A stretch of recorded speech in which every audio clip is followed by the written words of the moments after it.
Hello bachcho, let's read the question. The question says a ring of mass capital M and radius capital R sliding with the velocity v naught suddenly enters into rough surface where the coefficient of friction is mu as shown in the figure.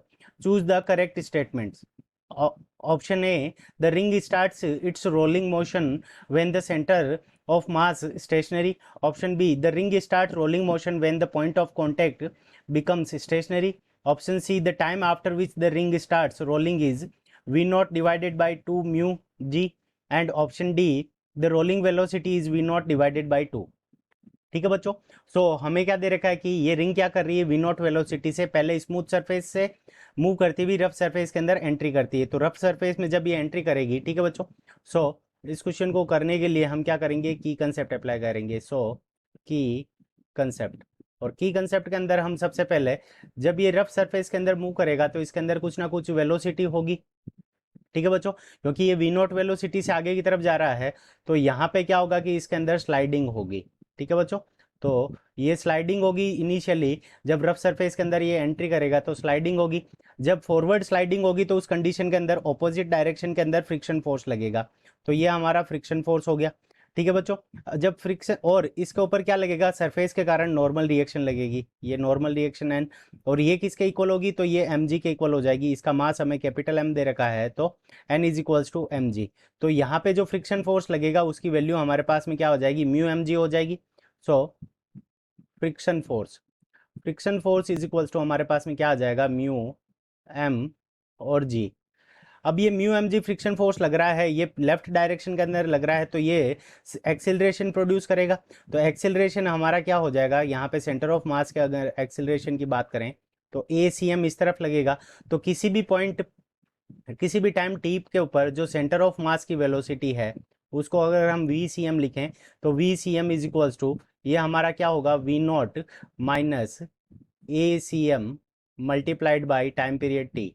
ठीक है बच्चों, अब ए C M की value अगर हम देखें तो A C M यानी सेंटर ऑफ मास का जो एक्सेलरेशन होगा A C M is equals to, तो यहाँ पे ये फोर्स लग रहा है एफ. एफ को हम क्या लिख सकते हैं, mu m g divided by, ये हो गया एफ, और यहाँ पे मास कितना है एम. तो A C M is equals to हमारा क्या हो जाएगा, म्यू जी. तो velocity of centre of mass is equals to हम क्या लिख सकते हैं, वी नॉट माइनस ए सी एम की value mu g multiplied by t. ठीक है बच्चों, तो ये किसी भी टाइम टी के ऊपर हमारी जो सेंटर ऑफ मास है उसकी वेलोसिटी होगी रफ सरफेस के अंदर. ठीक है बच्चों, अब देखो सेंटर ऑफ मास की अगर वेलोसिटी जीरो हो जाएगी तो उस कंडीशन के अंदर ये रुक ही जाएगा पूरा. ठीक है बच्चों, तो हमें क्या दे रखा फर्स्ट ऑप्शन के अंदर, the ring starts rolling motion when centre of mass is stationary, तो ये इनकरेक्ट हो गया. अब ऑप्शन बी में क्या दे रखा है, the ring starts rolling when the point of contact becomes stationary. तो जब ये रोलिंग स्टार्ट करेगी तो पॉइंट ऑफ कांटेक्ट क्या होगा, सरफेस के साथ में कांटेक्ट बनाएगा. और यहाँ पे क्या होगा, रोलिंग के केस के अंदर नो स्लाइडिंग. ठीक है बच्चों, स्लाइडिंग नहीं होनी चाहिए, तभी क्या कर पाएगा कि ये रिंग हमारी क्या कर पाएगी, रोल कर पाएगी. सो नो स्लाइडिंग का केस होगा तभी ये प्योर रोलिंग होगी. ठीक है बच्चों, प्योर रोलिंग के केस में जो वेलोसिटी ऑफ जो यहाँ पे कॉन्टेक्ट पॉइंट है अगर हम इसको पी दे दें तो वेलोसिटी ऑफ पी, ठीक है बच्चों, तो velocity of p is equals to हमारा क्या हो जाएगा, जीरो हो जाएगा. नो स्लाइडिंग के केस के अंदर कॉन्टेक्ट पॉइंट स्टेशनरी हो जाएगा. ठीक है बच्चों, सो ऑप्शन बी हमारा क्या हो गया, करेक्ट हो गया. अब देखो the time after which the ring start rolling is. अब देखो एक्सिलरेशन की वैल्यू हमने निकाल ली और किसी भी पॉइंट के ऊपर जो वी सी एम की वेलोसिटी होगी वो is equals to, v c M is equals to v naught minus mu g multiplied by t. ठीक है बच्चों, अब देखो हमारे पास में क्या होगा कि जब ये फ्रिक्शन फोर्स लगेगा, तो फ्रिक्शन फोर्स लगेगा ये रिंग के ऊपर, तो फ्रिक्शन फोर्स इस डायरेक्शन के अंदर लगेगा. अब फ्रिक्शन फोर्स लगेगा तो ये इसको क्या करेगा, टॉर्क प्रोवाइड करेगा अबाउट द सेंटर. ठीक है बच्चों, सो यहाँ पे हम टॉर्क को क्या लिख सकते हैं, tau is equals to I cross alpha लिख सकते हैं. सो आई क्रॉस अल्फा, और टो को मतलब टो को हम क्या लिख सकते हैं, f into r, force friction का फोर्स, फ्रिक्शन का फोर्स हमारा कितना है, म्यू एम जी. ठीक है बच्चों, mu m g multiplied by capital r, ये हमारी क्या है, रेडियस. और आई क्या होगा रिंग के लिए, एम आर स्क्वायर.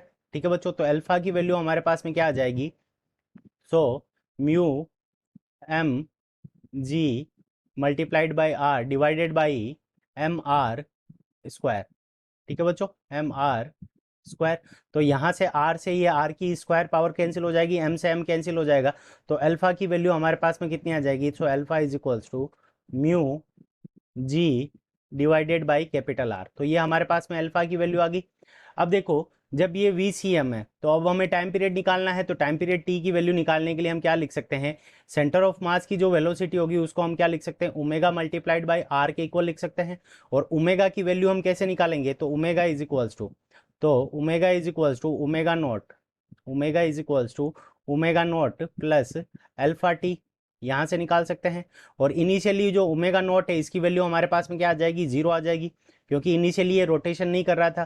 तो omega is equals to, so omega naught की वैल्यू हमारे पास में क्या आ गई, जीरो आ गई। तो omega naught, omega is equals to alpha multiplied by t, और अल्फा की वैल्यू हमने कैलकुलेट की है, तो mu g divided by r और मल्टीप्लाइड बाई टी। तो ये हमारे पास में ओमेगा की वैल्यू आ गई। तो VCM इज इक्वल्स टू हम ओमेगा आर पुट कर सकते हैं, तो VCM की जगह हम क्या करेंगे, mu g multiplied by divided by r multiplied by r और मल्टीप्लाइड बाई टी। ये हमारे पास में v की वैल्यू आ गई, VCM इज इक्वल्स टू, तो ये इसको हम किसका इक्वल लिख सकते हैं, mu v naught minus mu g multiplied by t. ठीक है बच्चों, सो यहाँ r से r हमारा कैंसिल हो जाएगा, और म्यू जी इसको इस तरफ लेकर आ जाएंगे, तो ये हमारे पास में क्या आ जाएगा, two mu g t is equals to v naught. ठीक है बच्चों, ये हमारे पास में वैल्यू आ गई वी नॉट की। सो यहाँ पे हमारे पास में जो टाइम पीरियड टी आ जाएगा वो उसकी वैल्यू कितनी आ जाएगी, तो v naught divided by two mu g. ठीक है बच्चों, तो इस टाइम पीरियड के बाद में क्या हो जाएगा कि हमारी रोलिंग स्टार्ट हो जाएगी। ठीक है बच्चों, तो इस टाइम के बाद में रोलिंग स्टार्ट हो गई, तो टाइम टी की वैल्यू आ गई। अब हम वेलोसिटी की वैल्यू निकालते हैं, तो VCM इज इक्वल्स टू, तो जब रोलिंग करेगा तो उसकी वेलोसिटी कितनी होगी, तो VCM is equals to v naught minus, अब यहाँ पे हम टाइम पीरियड टी की वैल्यू रख देंगे, तो टाइम पीरियड टी की वैल्यू ये रही हमारे पास में, तो ये टाइम पीरियड टी की वैल्यू, तो mu g multiplied by time period t की value v naught divided by two mu g. अब यहाँ से म्यू जी कैंसिल हो जाएगा, तो हमारे पास में v naught minus v naught by two, तो velocity of centre of mass कितनी होगी, जब रोलिंग करेगा तो उस कंडीशन के अंदर ही इसकी वैल्यू हो जाएगी v naught divided by two. तो यहाँ से हमारे पास में ये एक और ऑप्शन आ गया, मतलब कि सेंटर ऑफ मास क्या करेगा, जब रोलिंग होगी तो उस कंडीशन के अंदर सेंटर ऑफ मास के पास जो वेलोसिटी होगी वो v naught divided by two होगी, यानी वो रेस्ट पर हो ही नहीं सकता, केवल पॉइंट ऑफ कॉन्टेक्ट रेस्ट पर रहेगा। तो ऑप्शन ए यहाँ से भी हमारा इनकरेक्ट प्रूफ हो गया। टाइम पीरियड की value v naught divided by two mu g, और rolling velocity v naught divided by two. तो इसका मतलब हमारे पास में तीन ऑप्शन करेक्ट हो जाएंगे, एक ऑप्शन बी, एक option C and third number option D. तो B, C and D are the correct answer of this question. I hope you understood it well. Best of luck, thank you.